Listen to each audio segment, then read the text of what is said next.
நான் இப்ப சொல்ல போறது ஒரு கழுகோட கதை. ஆக்சுவலி அது உங்களோட கதை. ஷார்ப்பா கேட்டுக்கோங்க. எல்லா கழுகுக்கும் அதோட 40 வயசுல அதோட நகங்கள்ல மந்தமாகி அதோட பீக்கெல்லாம் வளைஞ்சி அதோட ரெக்கையெல்லாம் கடினமாகி அதெல்லாம் வேட்டையே ஆட முடியாது நிலைமைக்கு போயிடுது. அதெல்லாம் வேட்டையே ஆட முடியாதான், ஏன் பார்க்க கூட கஷ்டப்படுமா. அப்போ அந்த கழுகு நினைச்சே பார்க்க முடியாத ஒரு விஷயத்த பண்ணுமா. தனியா ஒரு மலை உச்சிக்கு போயிட்டு அதோட வீக்க பாறையில அடிச்சு அடிச்சு உடைக்குமா.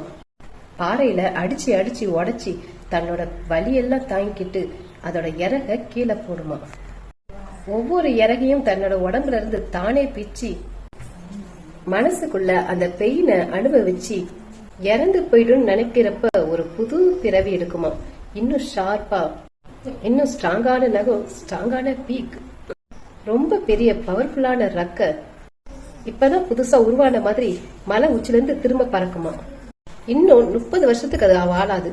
ஆனா அந்த இடத்தையே ஆளுமா ராஜா மாதிரி. புரிஞ்சுக்கோங்க, வலியும் தனிமையே நம்மள கஷ்டமாக்கும்.